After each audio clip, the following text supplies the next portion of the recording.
দর্শক, লক্ষ্মীপুরে বন্যা পরিস্থিতি জানাতে সরাসরি আমাদের সঙ্গে যুক্ত হচ্ছেন সহকর্মী সাইফুল ইসলাম স্বপন। স্বপন, এই লক্ষ্মীপুরে কতটা উন্নতি হয়েছে বন্যার আমাদের জানান, এবং ত্রাণ এবং পুনর্বাসন কার্যক্রম কেমন চলছে? লীনা, আপনি যেমন জানতে চাচ্ছেন যে লক্ষ্মীপুরে বন্যার কি অবস্থা। লক্ষ্মীপুরে গত 15 থেকে 20 দিনে যে আহ, আহ, বৃষ্টির পানি এবং নোয়াখালী এবং ফেনী থেকে আসা বন্যার পানিতে লক্ষ্মীপুরের প্রায় 80% এলাকা পানির নিচে তলিয়ে গেছে। এর মধ্যে প্রায় 12 লাখ মানুষ পানিবন্দী রয়েছে। ত্রাণ কার্যক্রম বলতে লক্ষ্মীপুরে প্রায় 50 থেকে 60 হাজার মানুষ বিভিন্ন স্কুল এবং আশ্রয়কেন্দ্রে আশ্রয় নিয়েছে এবং তাদেরকে ত্রাণ সংস্থা বিভিন্ন লোক টান দিচ্ছে।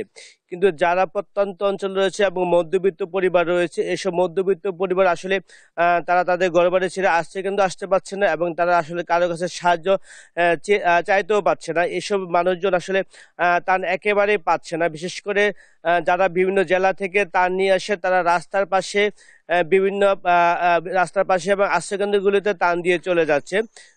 10 থেকে 20 দিনের এই যে বন্যার কারণে আসলে তারাই বেশিরভাগ ক্ষতিগ্রস্ত হয়েছে, এবং বিশেষ করে যারা শিশু রয়েছে, যেসব ফ্যামিলিতে শিশু ত্রাণ যারা দিচ্ছে, এসব ত্রাণ সামগ্রী কোনো শিশু খাদ্য একেবারে নেই বললে চলে। বিশেষ করে যাদের বাড়িঘরের চারিপাশে পানি রয়েছে কিন্তু তাদের বিশুদ্ধ পানির অভাব রয়েছে, তাদের পানির কল ডুবে গেছে, তাদের পানি বিশুদ্ধকরণ ট্যাবলেটের অভাব রয়েছে এবং সুপেয় পানির অভাব রয়েছে।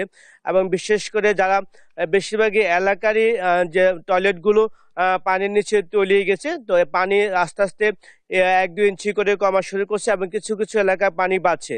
যখনই বন্যা পানি কমতে শুরু করবে, তখনই পানিবাহিত রোগ লক্ষ্মীপুর জেলায় ছড়িয়ে পড়বে। এই জন্য লক্ষ্মীপুর যে স্বাস্থ্য টিম রয়েছে, তারা কার্যক্রম একেবারে ছড়িয়ে পড়ছে না। বিশেষ করে লক্ষ্মীপুর জেলা বিভিন্ন রাজনৈতিক এবং সামাজিক সংগঠনগুলো টান দিচ্ছে জেলা প্রশাসনের মাধ্যমে সেগুলো সমন্বয় করে দেওয়ার জন্য।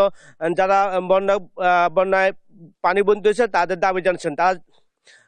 তাদের দাবি হচ্ছে যে বেশিরভাগই মানুষ কয়েকবার পাচ্ছে, যারা রাস্তার পাশে আছে, যারা ভিতরে রয়েছে, তারা ত্রাণ সহায়তা পাচ্ছে না। লীনা, এ ছিল লক্ষ্মীপুরের বন্যা সর্বশেষ খবর। স্বপন, আপনাকে ধন্যবাদ।